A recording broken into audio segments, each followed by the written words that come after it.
Hello, and welcome to the Be a Brilliant Human podcast with me, Joel Young. And today is episode number 92, which means you can go and find the show notes at www.beabrillianthuman.com/92. Now, today's episode's a little bit different. I've done this maybe once, maybe twice before. It's what I like to call a guest podcast show, which means I'm handing the show over to someone else. In this case, it's Beth Bell, who has a wonderful show called Pollinating the Planet with Love. And she interviewed me back in the beginning of 2019, way pre-COVID. And I love this interview. She manages to tease out of me some of my deep history about the time when I was in the rock world, and also delve into some of MPA. So once Kim's done her thing, hang on, Kim, I'll give you the cue in a moment. I'll hand you right over to Beth Bell. She'll give all her details. Do go and support her. If you like her show, if you like her style, go and visit her podcast. Subscribe there. She's got a YouTube channel and all that lovely stuff, which she will tell you in the show. So here we go. Enjoy this one, and I'll see you on the other side. Hit it, Kim. Welcome to the Be a Brilliant Human podcast. You're in the right place if you're a growth-seeking being who acknowledges the challenges and delights of your humanity on the path to an ever more conscious life.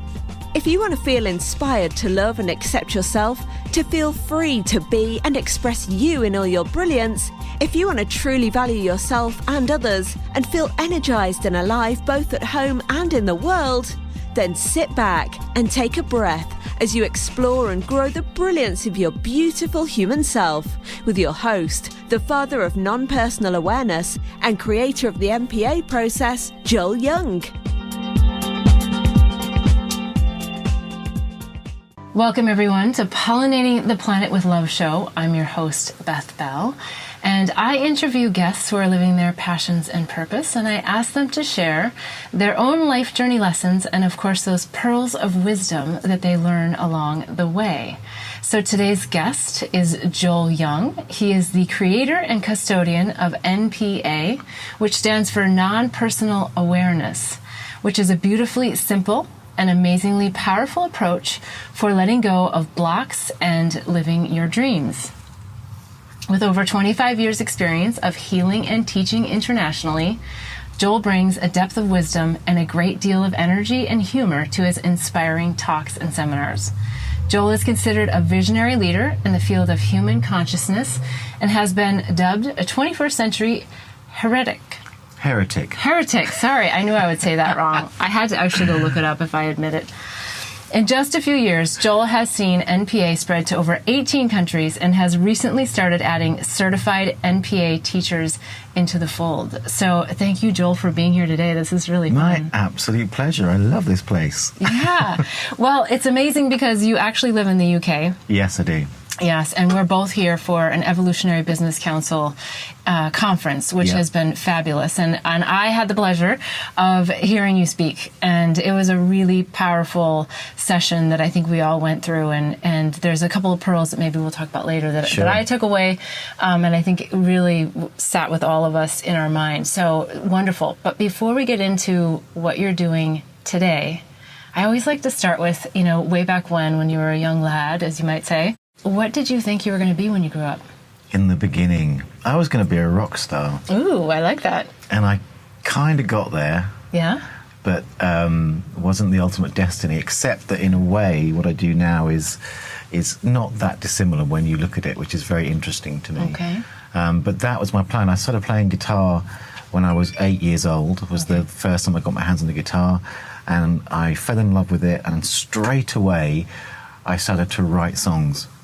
Okay. So right from the beginning as a creator. Your own songs? My own songs. Just channel them in? Channel them in, exactly. Oh, channel them in. Because musicians or creative musicians, I mean, you'd say musicians are creative, but when a real creative musician is inevitably in touch with the divine, because there's like you just said, you channel. Often if I listen to the songs I've written over the years and I listen back and they on an album or whatever, it would be like, who wrote that? Right. And how old did you say you were? I first picked up guitar when I was 8. 8, okay. And probably, within the first year, once I could do it, I started to write songs. it was like the most natural thing. Yeah. Well, I have a question about that, because you really do channel, I think, as a writer. And what do you think, as an 8-year-old, allowed you to get into that portal to channel? Is there a trigger, or did it just happen just ever so naturally? I think there's a certain openness. I mean, you can look at the astrology. My astrology is very open. It's like, or you know, I'm Aries. Aries is like a brand new kid anyway. Yeah. So I've got a childlike essence. I did have, if we take you back a little bit further, something I don't often talk about, but it's here to talk about, which is I had a near-death experience when I was 5. Oh, interesting. And I nearly drowned, fell off a boat carried on, I couldn't swim. Oh, no. Start to go under, and the way that I describe it is there were lights and wings. Lights and wings. And a sense of, but the sense, and it was really a sense, it was as if to say, not yet. Okay. You know, there's more to do. Yeah. And off you go. And did you see the light as many people describe? I mean, you said lights and wings, but I mean, did you see like that bright light that you felt was calling you, or was it more of like a twinkle and wings that sort of lifted you up to bring you back or to keep you here? I think it was angelic is the way to say it. It was like, that's how lights and wings, it was sort of expansive and there.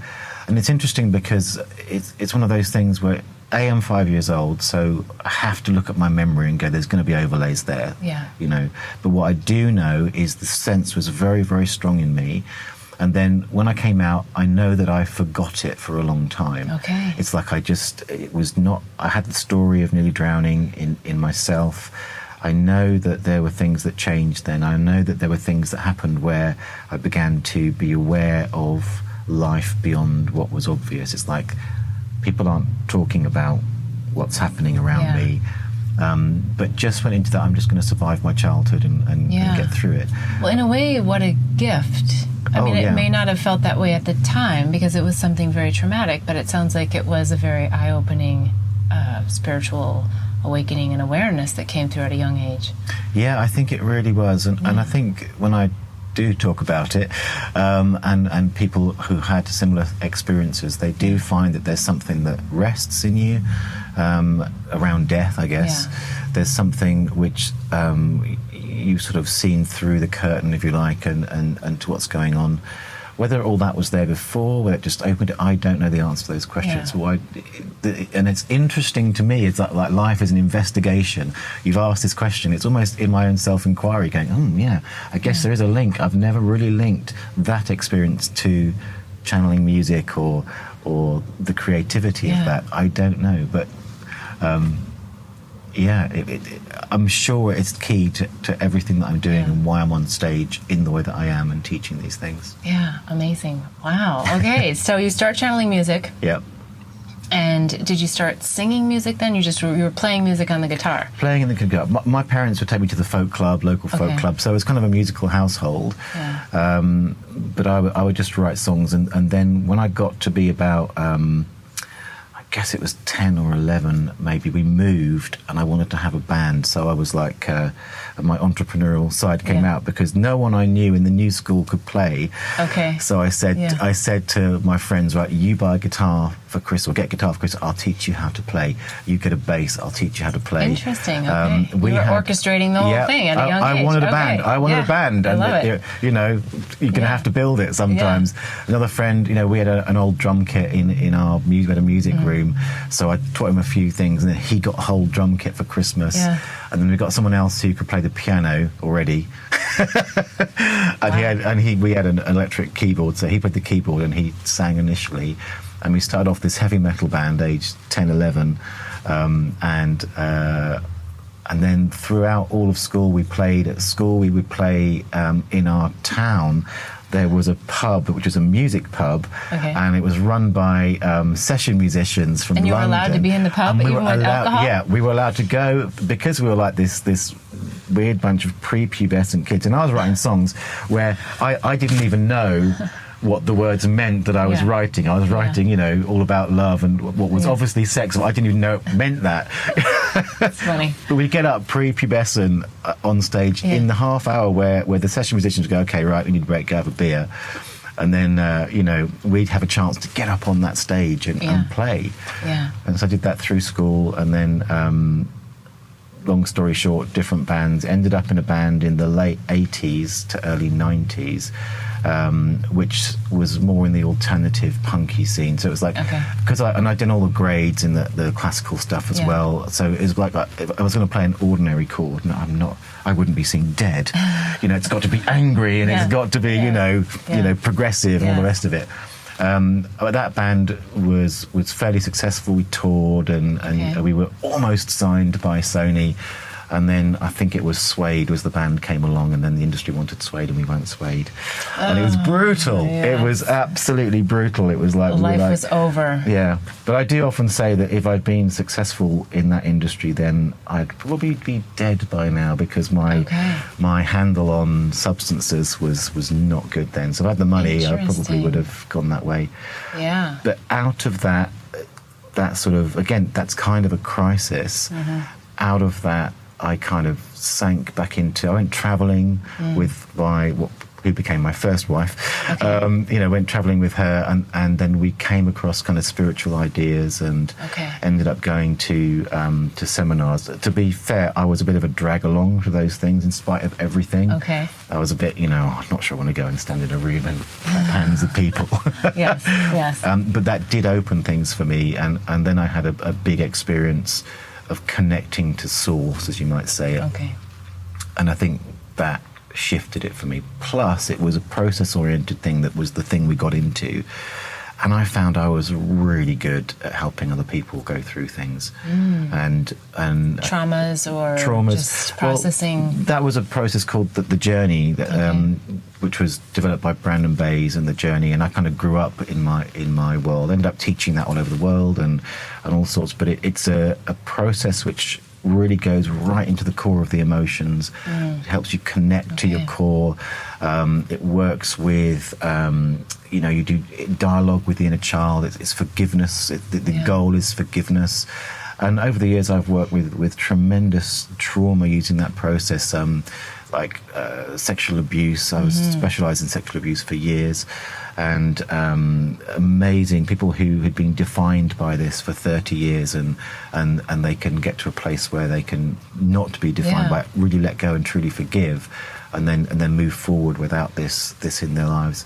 And all sorts of physical healings, all the stuff that you see in mind body arena, where you clear up the soul, the mind, everything, and the physical body and the manifestation of life comes into greater alignment. Yeah, so I love that, I feel like we missed something there, because we went from the band not getting signed to like some really, really deep inner work. So we're going to go to a quick break, and when we come back, I want to get into how you got so deep so fast. Blossom Bliss products are designed to help empower pure love and purpose in your life. It's through the power of words, flowers, and symbols that our products assist you in creating a blissful life.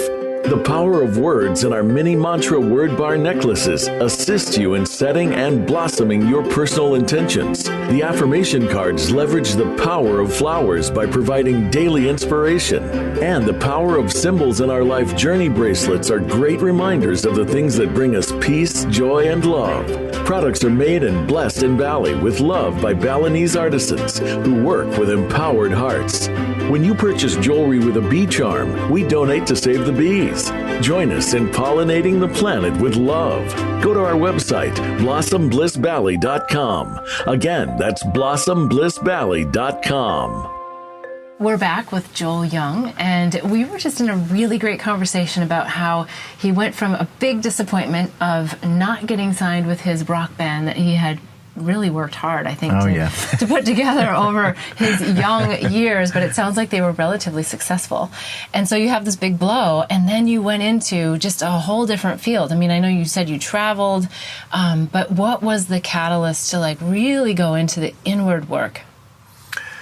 I think there was a huge disappointment. Again, I hadn't paid attention in school. I'm a very bright person, and I'm not academic at all.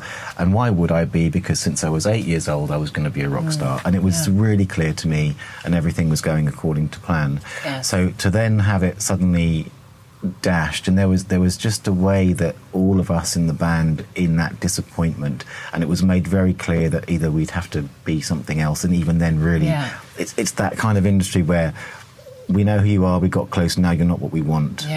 Relationship is over. Well, this is a question that I'm kind of even surprised I'm asking, but it makes me wonder when a child comes in with such vigor about a really clear idea, if you have ever considered, or if you think it's to be true, that you may have been some kind of rock star in a previous life that brought you that, but it was just a catalyst to get you to that next evolution in this life. I don't know, is that something you would believe in or subscribe to? Not sure I'd be a rock star in a previous life, but I would say that we probably carry patterns of skills. It's like you don't lose. Your experience kind of adds up and then blends and then creates something new. The whole process is very creative.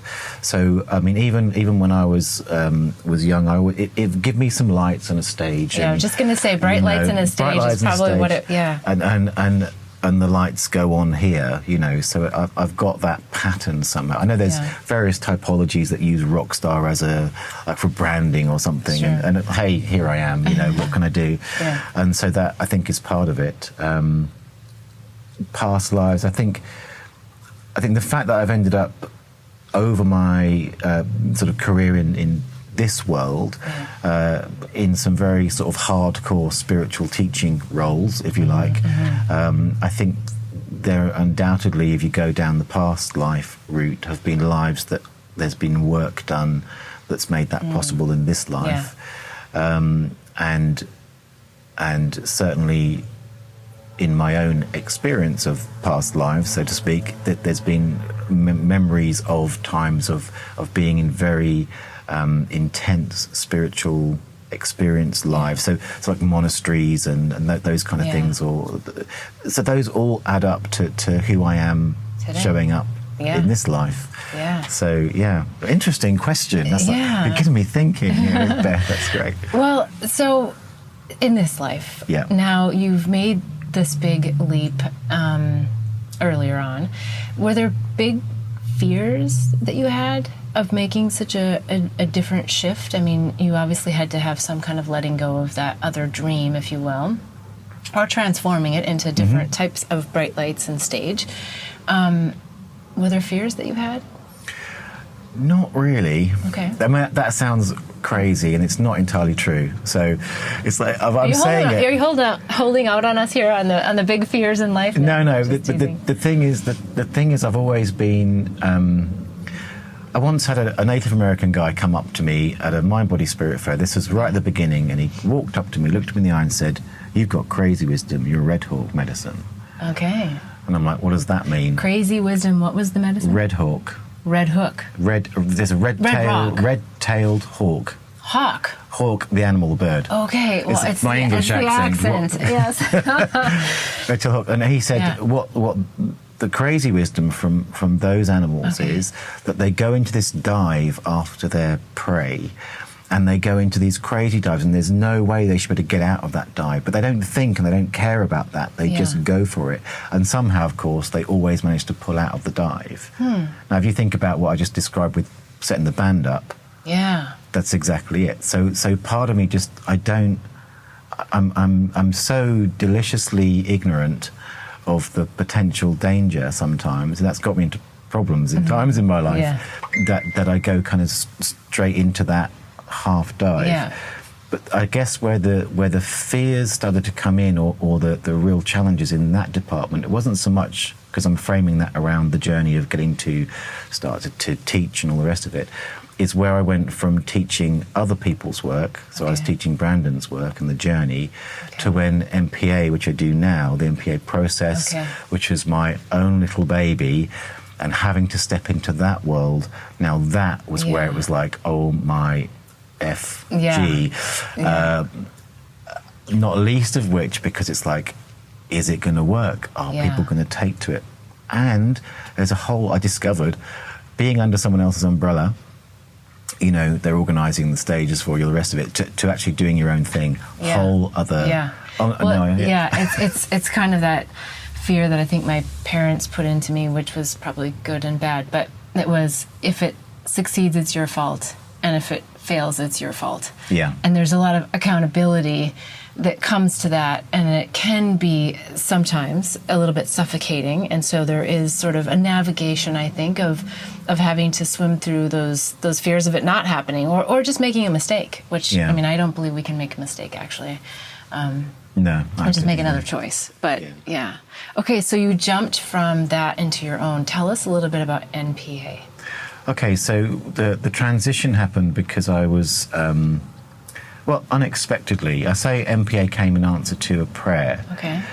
So I was teaching, I was on stages all over the world and, practice full, doing journey work. I was Mr. Journeyman. Yeah. And I was sat in a coffee shop in 2007, journaling, and I sort of journal in the sort of conversations with God style, it's sort of, and then the answers come. And this prayer just happened. It's like same as we talked about the music, just was like, okay, God, grace, universe, if there's something specific that wants to come through me in service to humanity, let me know I'm ready. And it came through and I was like oh, that was weird because I'm really in a fulfilled place. Why would why would I want to do that? And it happened, it was done, I let go of it, didn't think about it. It wasn't like there was an answer, it was just the prayer was there to be prayed. So I honoured that. Right. And exactly a week later, which will be 12 years to the day on Tuesday, so NPA will be 12 years old, again I was journaling and I was processing some anger.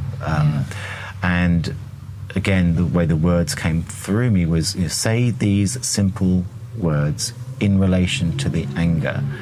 And the NPA process, which is 6 simple lines with a space to put in whatever that energy is that you're working on, was born in that moment in its completeness. Interesting. And you know what? I want to talk about those simple lines. We're going to do a really quick break and we're going to come back and I want to hear more. Okay. Hi, this is your host, Beth Bell, and I've interviewed thousands of people about their life's journey, and I found some commonalities that I like to call the pearls of wisdom. Whether someone feels they are seeking pure love or desiring to live their purpose, the common thread is we are all wanting to be in connection and part of a tribe or community. The sticking points are often the low points. Those times in life when we need a kickstart to move through that energy that just sometimes feels impossible to get out of in the moment. The simple techniques to reach peace, joy, and happiness are through breath and quieting the mind and meditation. I didn't think I had time to meditate in my busy schedule, and when I tried, it felt like my mind only raced with thoughts of things that I had to get done. And I think as humans, we need to know what we're trying to achieve before we get committed to something, especially meditation and breathing techniques. So I'm going to tell you the biggest secret that can change every aspect of your life emotionally, physically, and mentally. Are you ready? The secret is we need to raise our vibration. Many of you may be saying, what are you talking about and how do we do this? If you listen into my previous and future shows, you'll glean many pearls of wisdom and learn how to stay in the magic of life. But honestly, if you're like me, you prefer anything that can help catapult or bring in the quick fix to raise vibration. So I'm going to share a really easy way you can do this. I interviewed Jeff and Clayton, founders of Life Force Energy, about their proprietary technology that raises the vibration of you and the environment around you. Everything is energy. Science, and more specifically quantum physics, proves this. Energy is a vibration, and the lower it vibrates, the heavier or more dense it becomes. And this is the same for our emotions and disease in the body. When we raise our vibration, we raise our consciousness. And it's in these higher states of consciousness that miracles can happen. And we can activate and accentuate our superpowers or purpose.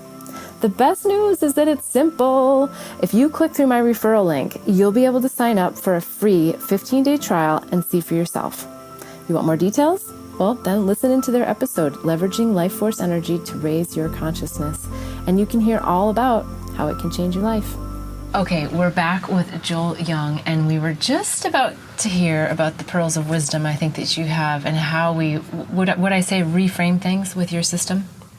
Or release things? How would I say that? I would say you profoundly shift your perspective in relation to whatever is going on, which allows you to shift, allows you to shift your identity in relation to it, and that changes everything. Oh, I like that. Yeah, and I have done I have listened to your talk. I haven't done your whole workshop and seminars, but I got introduced to it. So, and I actually carried it around in my name tag because I thought it was so interesting. I saw that. I thought that was great. Yes.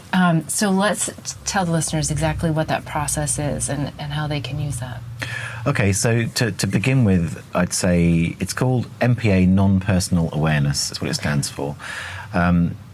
Most people come to the MPA process as a simple way to stop taking things personally. Okay.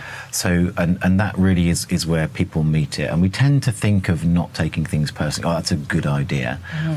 Generally, if you Google not to take things personally, unless you find MPA, it's going to be a case of there's a whole bunch of things you have to realise and step through. Yeah. This process in about 30 seconds at the most does that magic job of getting you to really realise that something is not personal. Yeah. Now, when it first came through me and where the heresy came in is I realised that this little process and the mechanism of taking things personally really goes to the root of so much. It's threaded through. In fact, the mechanism of existence, you could say, is about taking things personally, because when you take something personally, you're saying, that's me, that is. Yeah. So in the that's me, that is, that's great, because then we can have a body, we can have things that, and by identifying with it, it matters. And the word matter is a great word because matter is about manifestation. Yeah. So what matters to you? So the process itself is 6 lines, and the way that it works, do you want me to do the... I would love it, yes. Well, a really great way to do it is to... Are you up for... Sure, why not? Just going to expose It's all here. about vulnerability. So there's 2 ways to use the process. One is to let go of the yucky stuff, and one is to let in the yummy stuff. Because sometimes we personalize things to ourselves. So you might have a label like, I'm an idiot or something. And then that's somebody's given you that idea, you've taken it on, you've held it inside, and you're not letting it go. Yeah. So you've personalized it to you. And you said, that's me, that is. The other way, which I think would be fun to play with today as an inspirational thing, is when you personalize things to not me. So you exclude yourself. So they're the rich people. I'm not. Okay. Yeah? The money's over there. It's not. That's not me. I'm not the person that has the £1 million. No matter how much I pray and ask and say all these things, but fundamentally, I'm not the person that has that £1 million. Okay. I'm actually poor and proud of it. So the identification goes there. So there's 2 questions. That takes question 2 to ask you a question which will elicit from you just an open chat in response to the question, and I'm going to be listening, and this is how simple it is, to what pops out to me. Right, but now it's a little bit different than how we did it before, no? Or is it the same? Because I had something that came to me after the workshop, actually, and I thought, oh, maybe this is really something that I could release or shift within me. And maybe I won't even articulate it correctly, but one of the things that I think I've been really stuck on after I left my big corporate life and my corporate career is being a successful businesswoman. And that's sort of been my thing. Like, I want and need and have to be a successful businesswoman. And it's come to me several times, and it came to me actually after that workshop, that I'm actually not here to be a successful businesswoman. And I felt like there was an inauthenticity with myself as to what I thought I was here for and what I was projecting myself to be. And there may be semantics in how I describe that, but I feel that I'm here to really share wisdom, and that there was an element of business that I was too focused on. Does that make sense? And Yes. Can I use the model for that? I don't know. Yeah, in a sense, you've just done what I call a spew. So I'm listening to what you're saying. Okay, what you popped out? You weren't even aware that I was listening in that way, which is good because you were unself-conscious in what you were sharing. You were just sharing what it was. So in what you just said there, the thing that popped out to me was wisdom. So in MPA, I always encourage you to not second guess it, not analyze it, not think, oh, wisdom, what does that mean? I think I'll take it deeper.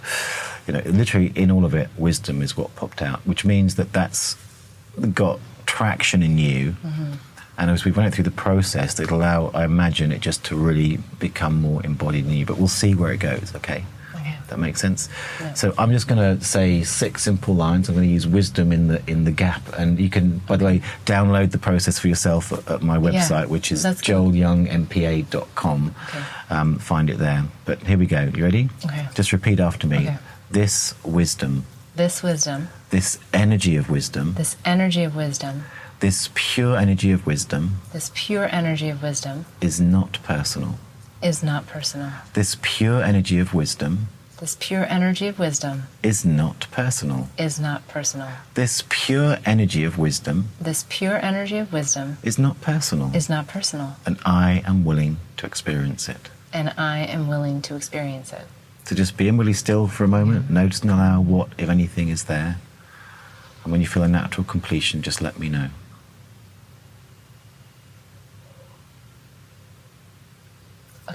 Okay, so what did you experience? When you were having me repeat it, you know how our minds can multitask? I was thinking, no, this is not it. No, I was trying to say that I'm not a business person. It's not about the wisdom, right? So like I was having this whole conversation. I'm listening, I'm repeating. And then as I quieted in that moment, it was a deeper trust of allowing the wisdom to experience the wisdom, to just let it flow through. Yes. Right? As opposed to still judge myself for, well, am I delivering wisdom? Is my show, is Pollinating the Planet with Love the wisdom that I'm here to do, right? And it was, it took me out of my little mind of even, it took me out of my mind into the idea of experiencing something. And I think when we experience something, it's a powerful experience for ourselves, but then it also allows us to share it, right? In a way that then is very pure and very easy. And so, not that it has to be easy or hard, but for others to have that experience through you. Just like love, right? Like when you feel love, you just love. You don't need, at least in the beginning, you don't judge it, right? So anyway, so I'm kind of digressing, but it all feels in the vein of what you just did for me, which was release an idea about wisdom so that I could embody and experience it. So in a sense that my reflection or my sense of what you're saying, my interpretation maybe, is that you just cleaned up that vibration. Yeah. So as you say, now you can express it much more cleanly and purely. Yeah. And that will include trust, but that's often what I see that the process can do. I mean, there's so many things that it can do, which we can talk about, but it's like just in cleaning up your relationship to wisdom such that it's purer, freer. It's like you get out of your own way in relation to it, and it can go through you. The image that's coming to me right now is, sometimes when you have a pair of glasses on and they're foggy, or there's like a smudge on it or something, and so I got this image of, just like wiping it clean and then having that crystal clear vision again. It feels like that's what the process does, and that's what you're saying. Absolutely. Shifts your perspective. And the thing about that, and again, part of the heresy piece for being a heretic, is that, again, I came from a world where it was strong, emotional, you were dealing with the trauma, you were, doing this stuff, and that's great. Yeah. But I found that these shifts with MPA, and I've seen big emotional responses to it a lot, but sometimes it's those subtle shifts, but they make a huge difference because they are working at such a deep level. And it's been such an amazing... MPA is 12 years old on Tuesday, and when it popped out of me, I was like, oh, this is a nice little, thing. It was nice working, and my training was all emotional based, so it probably helps you work with the emotions. But we've had experiences in the MPA world of people who've had a pain-free childbirth using MPA. I mean, WTF. What's that about? People who've had 2 years of, one particular example of someone who had 18 years of depression, and in 2 minutes it just It just went. It just absolutely went. We've had people who are bankrupt and then manifest, like £100,000 gift. All of the complexities of that just smooth out. Yeah. I mean, there's the things that I've seen that just, for me, blow my mind of this. Talk about wisdom of trusting what comes through you. It's like this thing pops out. I just honour my job of getting it out there, and the feedback is so many things can change. And I think that's because, again, the mechanism of taking things personally is about identity. And when you shift an identity, even if it's a subtle, it doesn't look like an identity, then all of your emotions, all of your beliefs, and all of your behaviours shift in response to the shift in identity. Yeah. Does that make sense? Yeah, and I love that. And I think one of the things that everyone was saying after your talk, it's not personal. Yeah. It's not personal, because we do take everything so personal and we put it through that lens of judgment. So interesting. It really frees you up. If I can say, that's my mission, right? My mission is to really wake up that perspective that it's not personal in people. But there's a way that I think, and it's good to ask you, is the way people were saying that in the room after doing the process and after sharing that time with me, the energy behind those words, it's not personal, had shifted. So it wasn't just, it's not personal. Yeah. It's just about them, not about me. It wasn't just, it's not personal. The classic mafia one. Yeah. When people were saying that, they were getting at a fundamental, deep level in consciousness. It's not personal. Yeah. And that creates such a frictionless, agendaless, free moving world. That's what I love about what MPA does over time, because it's a practice ultimately. Yeah, and I felt like there was, I don't know, this word humor comes to mind, a sense of humor that came into it, of, not that it was funny, but that sometimes we are funny in how we want to perceive something, and when we shift it, it has so much less energy that it is kind of humorous, Yeah, there's a lightness. I love that it's sort of an old cliche, but they say where there's laughter, there's God. Where there's seriousness, run. Yeah. Yeah, that's a good one. There's a lightness, and I think as you use MPA over time, the masks come off. Yeah. That's what you're doing. You might be working on this issue, that issue, and then this perspective, this fundamental non-personal perspective wakes up, and then everything is kind of available. So you live in this fluid world, and I think a lightness comes in, and I don't know if it's just me, but I think people in the MPA community are pretty light. I mean, we can all go into the deep spaces, but it's like it is all kind of laughable. And that might trigger some people, because there's some deep stuff, and I'm not dismissing the human experience. In fact, MPA really honours the human experience of us all. But as you can access the lightness, I think that's a beautiful, beautiful thing. How do you help people overcome the fear of letting go of something? Because there may be someone sitting out there that says, okay, I get it, but sometimes people are actually scared of these powerful tools that can help shift them. Do you have anything that helps them take that jump, or do you just believe that people come into your workshops and the knowledge of this by alignment? I think there's some truth that, when someone is ready, they'll find it. They might not realise that they're ready some ways.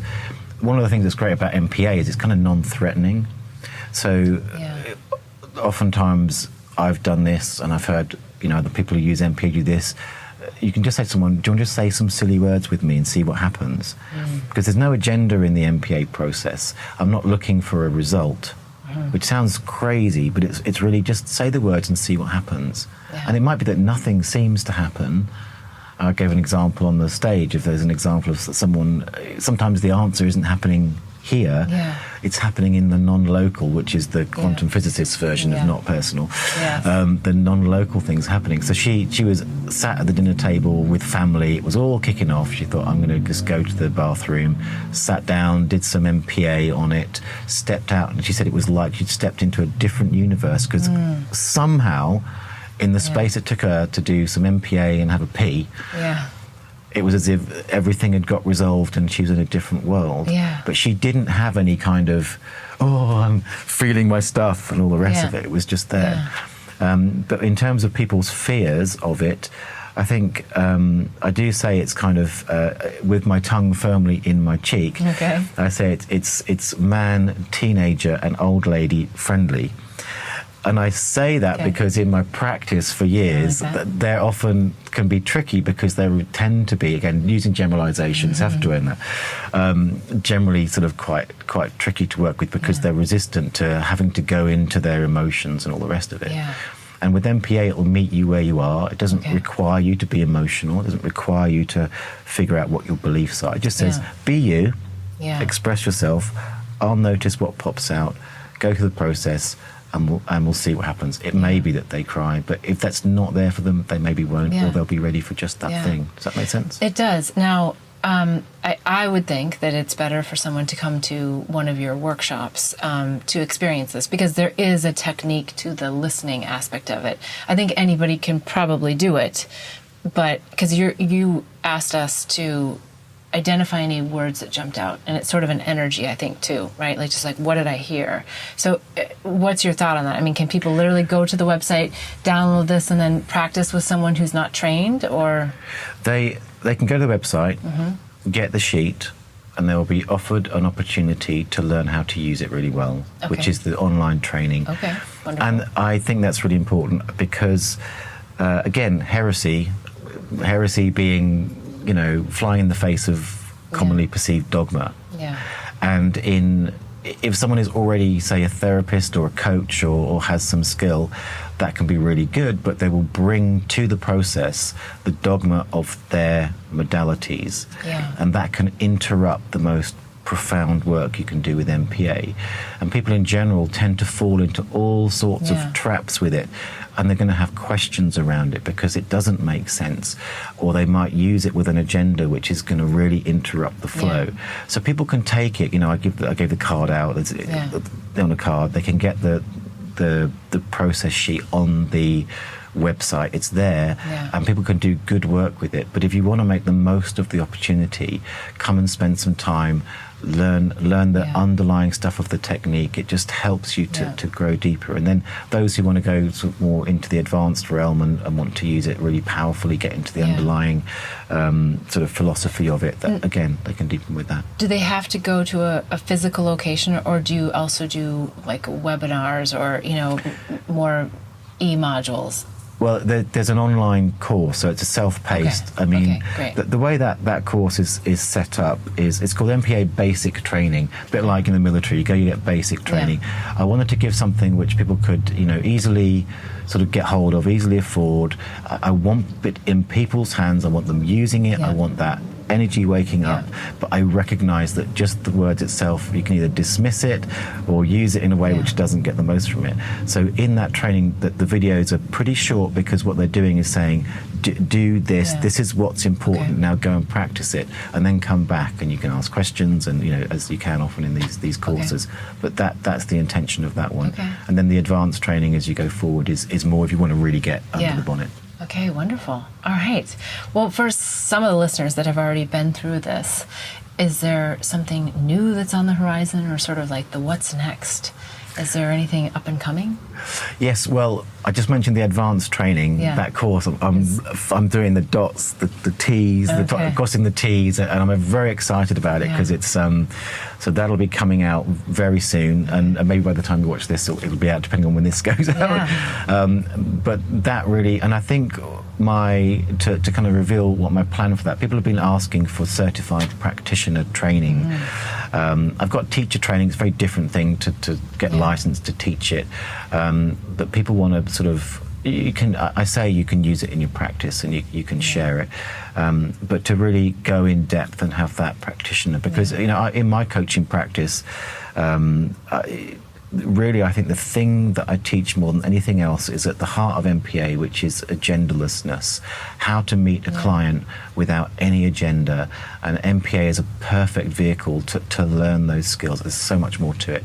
Yeah. Plus, one last thing about going forward in that way is like what we did in the talk is I call it an MPA frame. So there's the little process, and then there's all sorts of different ways you can help frame or target it in specific ways, and so that would be part of the practitioner's training, is to teach the 25 frames. Oh wow, okay, so. Wonderful. All right, well, I have another question that's very much about pollinating the planet with love, because I see some really wonderful links, and everyone has a different interpretation, I guess, of what pollinating the planet with love means. How do you see MPA helping to pollinate the planet with love? I think as well, individually, as you work with the practice of MPA, you invite it into your life and you do it, those masks fall away. Then your heart, your openness, your truth, your love is fully available, and it is contagious. So, each person that comes and dives in, I love them to bits, and I love that they're there doing that, because and you see over time, you get the big shifts, the small shifts, but the underlying, the real gift, if you really want to get something from MPA, engage with it, use it, because then that openness, and you can feel openness in someone, you know, you can feel that freedom, and that, I think, makes, in our essence, arguably, is love. Yes. And so that's gonna cross-pollinate it. And what kept coming to me is really helping to create those authentic connections. Yes. Which I think globally, and especially in the United States, I see there's a suffering from not having the connections anymore. We're so siloed in this. So wonderful work that you're doing. I'm super excited about it. I'm going to learn more myself, because I just got a little intro to it, and now I had another little shift today, so that was wonderful. Is there any other pearls of wisdom that we might have missed that we should cover off on, or anything in summary from MPA, or just from your personal life journey stories? I think I'm kind of waiting for what's coming in a really genuine what's true in this moment. And maybe that's the answer to the question, is like just listen to yourself. Listen to yourself without judgment, without an agenda, and honor what is really there to do. And that's a practice in itself. Yeah. But the more you can stop and go, what's really here? Because there's so many voices or energies that are at work getting us to go in those boxes and live in those boxes. When you get still and just begin to listen, that's when you start to notice, because those words that pop out, that's the divine moving. And if you want to live a magical life, then you're going to be living in the space where you're with the part of you where the divine is moving. And if you have no agenda, then it gets really exciting. Yay, I love that. That's super wonderful advice and a massive pearl of wisdom. Thank you so much for your time today. My pleasure. Thanks for having me on. How exciting. Yeah, it is really exciting. I'm happy to have you all the way from the UK and in lovely San Diego. All right, so let's make sure we have all of your contact information, your website, and if you post on Instagram or anywhere else that they might be able to pick up your wisdom, let's share with the listeners what your website is again. Sure. So the best place to find it is joelyoungnpa.com. Pretty much on social media, I'm Joel Young MPA across the board, except YouTube, where it's just Joel Young. Okay. So have a look around. Do come to the website. I really encourage you to just go along. Give me your email so I know where to send it. I'll send you the sheet, which is the MPA process, and then I really invite you to just engage with it at a deeper level. So if that training resonates, then go ahead and just take me up on that offer, and I really look forward to welcoming you into the wider MPA world. Yeah, wonderful. And of course, you can always click below, and we'll put all the links and information there. And you can find me on Instagram at QueenBlissB, because I'm all about the flowers. And my website, bethbell.me, and you can listen to all of the previous episodes and this episode, and of course give us a big like if you liked what we had to talk about today. So until next week, wishing you bliss so that you too can help in pollinating the planet with love. Well, thanks so much for listening. I hope you enjoyed this podcast handover. Again, do support Beth if you like her style. Go and visit her links, sign up and register for a podcast. Check out her programs, all that lovely stuff. And if you want to find all the links, you can just go to the show notes for today, which is www.beabrillianthuman.com/92, and you'll find them all there. I will see you next time. Back to the usual approach to the podcast, if you like. Until then, all that remains is to cue the moo.